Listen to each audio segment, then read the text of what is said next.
Viewers, and welcome back to Golkar TV. If you're new to the channel, make sure you subscribe and also turn on your post notification bell so that every time we publish a new video, you'll be the first to get notification. Also, don't forget to like, share and leave your comments in the comment section below.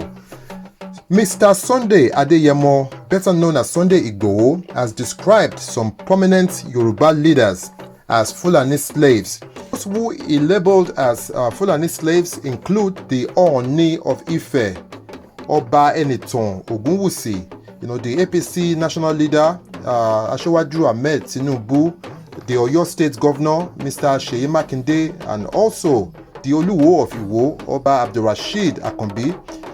Igboho also flayed some Yoruba leaders, including traditional leaders, alleging that they have not shown enough support for the struggle to liberate the Yoruba from their Fulani oppressors.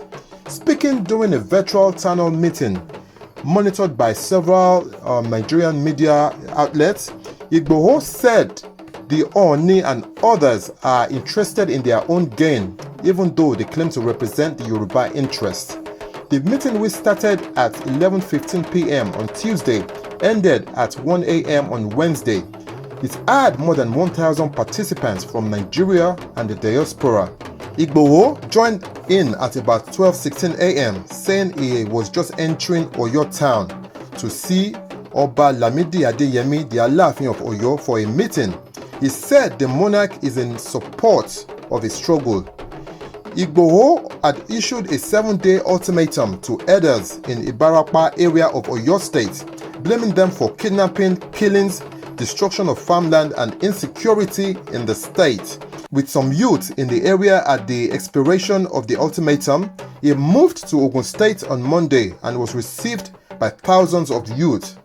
According to him, the fight to liberate the Yoruba and bring lasting peace is not just for According to him, the fight to liberate the Yoruba and bring lasting peace is not for the police, but for all Yoruba people, irrespective of where they are all over the world.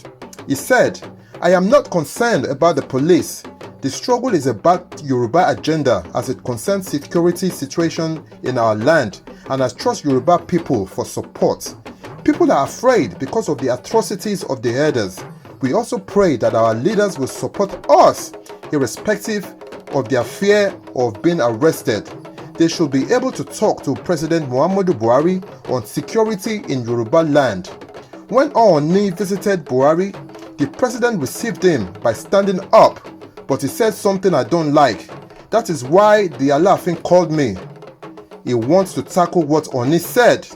Igboho said he has not received financial support from anyone, adding that he needs buses to transport his followers to places where the herders are wreaking havoc. "I need buses to transport people.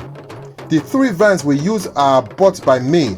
We lost 3 buses that were hired on our way to Oyo.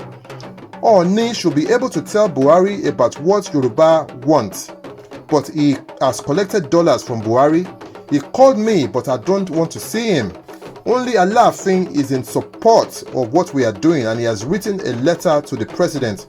Ooni disappointed me. Politicians are with him," he added. The youth leader also criticized Oba Abdulrasheed Akanbi, the Oluwo of Iwo, for calling himself an emir. He said some Yoruba leaders have turned themselves into slaves of the ethnic tribe that oppresses their Yoruba because of money. "The Oluwo will wear a turban and start calling himself an emir. Our people should call him and tell him to stop what he is doing. Our leaders are lazy and slaves to the Fulanis. They visit Abuja to collect money. We will attack them and destroy their property. Ooni should be dealt with. I am annoyed. Why should we be afraid of the crown? Tinubu and other Yoruba politicians are Fulani slaves. We need not to be afraid. I have not collected any money from anyone. I am a full Yoruba man and I will not allow Fulani people to enslave me. We do not look or behave alike in any way. The herders should go. Makinde is also a slave to the herders because of second-term ambition," Igboho said. During the meeting, some of the participants called on Igboho to stop recording and releasing videos of his activities. A caller also advised him to stop attacking Yoruba leaders, saying they are not speaking up because of the respect for the Nigerian constitution. A caller also said Yoruba monarchs should stop giving land to the herders, calling on the people to rise in support of Igboho. At the end of the meeting, several WhatsApp groups were set up while 2 account numbers were given for people who wish to donate money to support Igboho. What are your views about what I have just read out in this video? Anyway, let me know in the comment section below, and thank you very much, and I'll see you on another video from Golka TV.